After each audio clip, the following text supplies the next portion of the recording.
नमस्कार, मैं उर्मिला यादव अपने YouTube channel Urmila Yadav Hindi classes में आप सभी का एक बार फिर से स्वागत करती हूँ।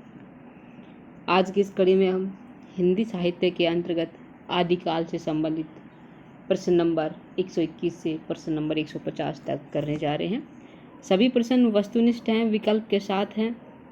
आपको सही विकल्प का चयन करना है। यदि आपको किसी प्रश्न का उत्तर पता है तो आप कमेंट बॉक्स में लिख दीजिए, अन्यथा मैं तो आपको बताऊंगी ही।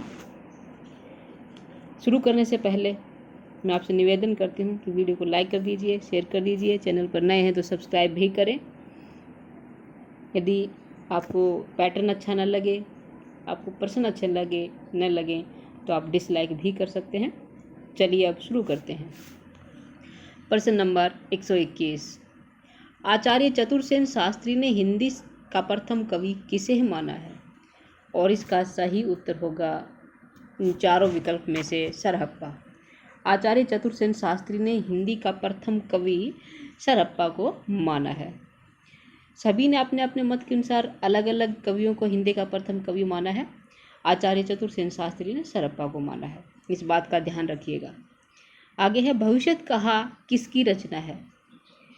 भविष्यत कहा, इसके जो रचयिता हैं वो धनपाल हैं। कौन है? धनपाल।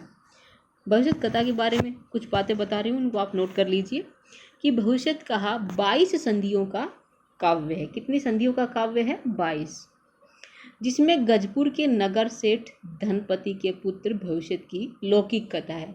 कहाँ का सेठ है? गजपुर का नगर सेठ है। नाम क्या है?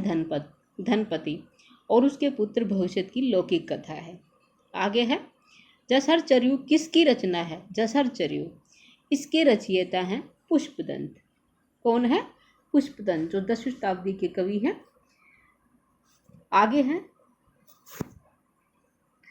करकंडचर्यु के लेखक कौन है? करकंडचर्यु, इसके रचयिता हैं इन चार विकल्प में से कनकामर। कौन है? कनकामर। मैं आपको सभी विकल्प पढ़ के नहीं बता रही क्योंकि आपके सामने है, आप पढ़ सकते हैं। केवल आंसर को बता रही कि कौन सा सही है। अगला प्रश्न है, आदिकालीन साहित्य को अपभ्रंश भाषा साहित्य और देश भाषा साहित्य दो भागों में किसने बांटा? आदिकालीन साहित्य को अपभ्रंश भाषा साहित्य और देश भाषा साहित्य इन दो भागों में आचार्य रामचंद्र शुक्ल ने बांटा। सही उत्तर क्या है? आचार्य रामचंद्र शुक्ल। अगला प्रश्न है, डोला मारूरा दुहा किसकी रचना है? डोला मारूरा दुहा, ये रचना है कुशल लाभ की। कुशल लाभ किसकी है? कुशल लाभ की। ठीक है, आगे देखते हैं, शब्दानुशासन के रचयिता कौन है? शब्दानुशासन, इसके रचयिता हैं हेमचंद्र। कौन है? हेमचंद्र। इनका प्रसिद्ध ग्रंथ है शब्दानुशासन, हेमचंद्र जी का। आगे है, परमाल रासो को बैलेड किसने कहा? परमाल रासो को बैलेड किसने कहा है? आचार्य रामचंद्र शुक्ल ने। किसने कहा है? आचार्य रामचंद्र शुक्ल। आगे देखते हैं, प्रश्न नंबर 129। परमाल रासो की भाषा कौन सी है? किस भाषा में लिखा गया था परमाल रासो, ये बताना है हमें। तो इसका सही उत्तर होगा, क्या होगा पता है तो बताइए? बैसवाड़ी। बैसवाड़ी भाषा में लिखा गया था परमाल रासो। जगनीक की रचना है परमाल रासो। अगला है, जयचंद्र प्रकाश किसकी रचना है? जयचंद्र प्रकाश, ये है, इसके जयचंद्र प्रकाश के लेखक कौन है?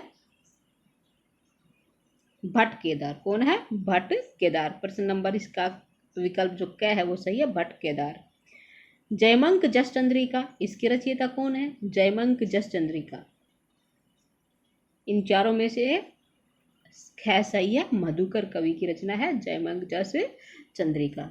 अगला प्रश्न है, पद्दड़िया छंद का प्रवर्तक किसे माना जाता है? यदि पता है तो आप बताइए, मैं इंतजार कर रही हूँ। पहले जो प्रश्न बताया उनमें मैंने इंतजार नहीं किया, जल्दी से इसके आंसर बता दीजिए थे। आपको टाइम नहीं मिला कमेंट में बॉक्स में लिखने का, अब लिख दीजिए, पद्दड़िया छंद के प्रवर्तक किसे कहा जाता है? सही उत्तर है चतुर्भुज। किसको कहा जाता है? चतुर्भुज को। अगला है, भीषल देव रासो के प्रथम संपादक कौन है? बीसल देवरासु के प्रथम संपादक कौन है ये बताना है। चंद्र प्रकाश चौहान है, या परमहंस मिश्र है, या फिर मधुकर है, या सत्य जीवन वर्मा है। और इसका सही उत्तर है क्या है? सत्य जीवन वर्मा। अगला है, विद्यापति को अभिनव जयदेव की उपाधि किस राजा ने दी थी? शिव सिंह, कीर्ति सिंह, नरसिंह, देव सिंह। इनमें से विद्यापति को अभिनव जयदेव की उपाधि किस राजा ने दी थी ये हमें बताना है। और इसका सही उत्तर होगा शिव सिंह। राजा शिव सिंह ने विद्यापति को अभिनव जयदेव की उपाधि से विभूषित किया था। अगला, पृथ्वीराज रासो को अर्ध प्रमाणिक किसने माना है? पृथ्वीराज रासो को अर्ध प्रमाणिक किसने माना है? इसका सही उत्तर होगा हजारी प्रसाद द्विवेदी। जो घ है ये सही उत्तर है, हजारी प्रसाद द्विवेदी। ठीक है। किस किसने पृथ्वीराज रासो को प्रमाणिक माना है, किसने अप्रमाणिक माना है, और किसने अर्ध प्रमाणिक माना है, ये ट्रिक के जरिए मैं आपको बताती हूँ। ठीक है। देखिए, जो ये विकल्प दे रखे हैं इनमें से जो मुंशी देवी प्रसाद है इन्होंने अप्रमाणिक माना है पृथ्वीराज रासो को। गौरी शंकर ने भी अप्रमाणिक माना है, और डॉक्टर बुलर इन्होंने भी अप्रमाणिक माना है। हजारी प्रसाद द्विवेदी ने अर्ध प्रमाणिक माना है। ठीक है। एक बात और बताऊंगी, उसको आप नोट कर लीजिए कि सर्वप्रथम डॉक्टर बुलर ने सन 1875 में पृथ्वीराज विजय ग्रंथ के आधार पर पृथ्वीराज रासो को अप्रमाणित घोषित किया था। इसको एक बार फिर से सुनिए। सर्वप्रथम डॉक्टर बुलर ने सन 1875 में पृथ्वीराज विजय ग्रंथ के आधार पर पृथ्वीराज रासो को अप्रमाणिक घोषित किया था। इस बात को आप वीडियो को पॉज करके नोट कर सकते हैं। अब मैं आपको ट्रिक बता रही हूँ कि किस किस ने प्रमाणिक माना है, किसने अप्रमाणिक माना है, किसने अर्ध प्रमाणिक मानता है। सबसे पहले देखते हैं प्रमाणिक मानने वाले विद्वानों की ट्रिक। ठीक है, किसने प्रमाणिक मानना है वो देखते हैं। प्रमाणिक, इसकी जो ट्रिक है, बंधु दास पंड्या टाड। क्या है? बंधु दास पंड्या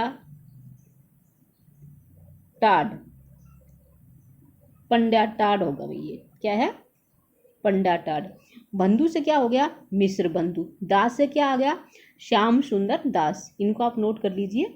पंड्या से मोहनलाल विष्णुदास पंड्या, और टाड से कर्नल टर्ड। ये है अप्रमाणिक मानने वाले विद्वान। फिर से देखिए, बंधु से मिश्र बंधु, दास से सुंदरदास, पंड्या से मोहनलाल विष्णुदास पंड्या, और टाड से कर्नल टाड। ट्रिक फिर से सुनिए, बंधु दास पंड्या टाड, ये प्रमाणिक मानने वाले विद्वानों की ट्रिक है। अब देखते हैं अप्रमाणिक किसने माना है। पृथ्वीराज रासो को अप्रमाणिक किसने माना, इसकी ट्रिक है। शुक्ल ने, आप इसको लिख लीजिएगा, शुक्ल ने गौरी चंद को प्रसाद दिया। शुक्ल ने गौरी चंद को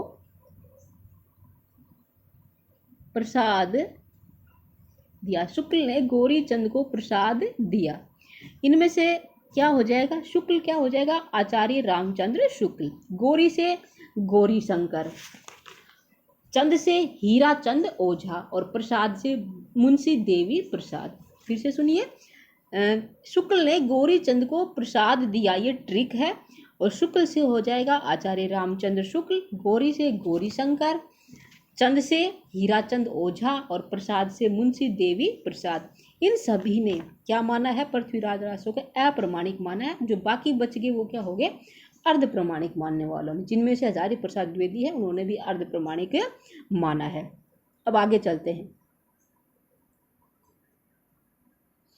गणपति चंद्रगुप्त ने हिंदी का प्रथम कवि किसे माना है? गणपति चंद्रगुप्त ने, देखिए किसे माना है गणपति चंद्रगुप्त ने? शालिभद्र सूरी को। किसे माना है? शालिभद्र सूरी को प्रथम कवि माना है गणपति चंद्रगुप्त ने। अगला है, घारस्ते का विशद चित्रण किस ग्रंथ में मिलता है? घारस्ते का विशद चित्रण श्रावकाचार में मिलता है। किस में मिलता है? श्रावकाचार में। और इस श्रावकाचार के रचयिता देवसेन है। श्रावकाचार को देवसेन जी ने सन 933 ईस्वी में लिखा था। ठीक है, आगे देखते काल विभाजन करने वाले प्रथम साहित्यकार कौन है। काल विभाजन करने वाले प्रथम साहित्यकार ये बताना हमें। इसको देखते हैं। काल विभाजन करने वाले प्रथम साहित्यकार है ग्रियर्सन। कौन है? ग्रियर्सन। आगे देखते हैं मारवाणी किस काव्य रचना की पात्र है। मारवाणी, ये मारवाणी डोला मारूरा इसकी पात्र है। डोला मारूरा इसके जो रचयिता हैं वहाँ डोला और मारू नायक नायिका है, और जो मारवाणी है डोला की पहली पत्नी है, यानी कि मारू की सौत है मारवाणी, और डोला मारूरा की ये क्या है? पात्र है।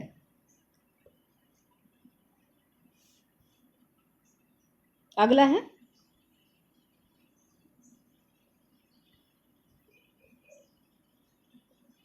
हिंदी में नक्शिक वर्णन की श्रृंखला श्रृंगार परंपरा का आरंभ किस ग्रंथ से मिलता है।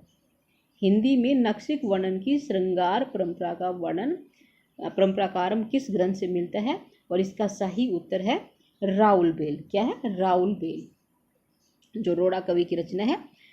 और अगला है गोरखबाणी के संपादक कौन है। गोरखबाणी के संपादक कौन है? सही उत्तर है डॉक्टर पीताम्बर दत्त बर्थवाल। आगे है पृथ्वीराज रासो को प्रमाणिक अप्रमाणिक किसने माना है। अप्रमाणिक किसने माना? अभी मैंने बताया था। इनमें से कौन होगा? मिश्र बंधु, श्याम सुंदर दास, मोहनलाल विष्णुलाल पंड्या, आचार्य रामचंद्र शुक्ल। आचार्य रामचंद्र शुक्ल ने क्या माना है? अप्रमाणिक माना है। ठीक है। अगला देखते हैं नरोत्तम स्वामी ने पृथ्वीराज रासो का काव्य रूप माना है। नरोत्तम स्वामी ने पृथ्वीराज रासो का काव्य रूप क्या माना है? तो इसका सही उत्तर होगा मुक्तक काव्य। देखिए पृथ्वीराज रासो को अप्रमाणिक माना है, ये ट्रिक मैंने बताई थी, अभी भी एक बार फिर से बता देती हूँ। मिश्र बंधु इन्होंने क्या माना है? प्रमाणिक माना है। श्याम सुंदर दास इन्होंने भी प्रमाणिक माना है, और मोहनलाल विष्णुलाल पंड्या इन्होंने भी प्रमाणिक माना है। आचार्य रामचंद्र शुक्ल ने क्या माना है? अप्रमाणिक माना है। ठीक है। अगला देखते हैं निम्न में से दार्शनिक काव्य कौन सा है। संदेश रासक, पाहुड़ा दोहा, परमात्म प्रकाश, भविष्यत्कार। इनमें से जो दार्शनिक काव्य है वो कौन सा है? पाहुड़ा दोहा। कौन सा है? पाहुड़ा दोहा, जो राम सिंह की रचना। संदेश रासक अब्दुल रहमान, परमात्म प्रकाश जोइंदू, और भविष्यत्कार धनपाल, जो इनकी ये कवि है।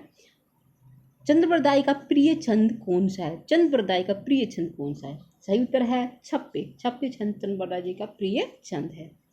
अगला है अपभ्रंश को प्राकृताभास कहने वाले आचार्य कौन है। अपभ्रंश को प्राकृताभास कहने वाले आचार्य हैं कौन? आचार्य रामचंद्र शुक्ल। आगे देखते हैं अपभ्रंश को प्राकृताभास हिंदी कहने वाले आचार्य कौन है। ये भी कौन है? आचार्य रामचंद्र शुक्ल। प्राकृताभास कहने वाले भी आचार्य रामचंद्र शुक्ल है, प्राकृताभास हिंदी कहने वाले भी आचार्य शुक्ल हैं। अगला है आदिकाल अत्याधिक विरोधी और व्याघातों का युग है, ये कथन किसका है। ये परीक्षा में आया हुआ ये कथन, और ये कथन है आचार्य हजारी प्रसाद द्विवेदी का। अगला है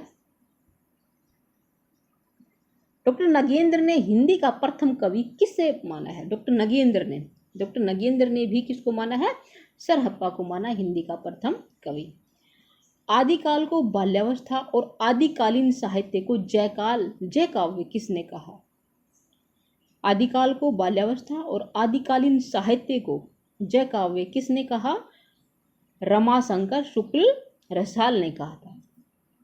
ये थे आज के आदिकाल से संबंधित वस्तुनिष्ठ प्रश्न। अगली कड़ी में आगे की सीरीज लेकर आएंगे। तब तक आप बने रहिए, और इस वीडियो को देखने के लिए आपका बहुत बहुत धन्यवाद। नमस्कार।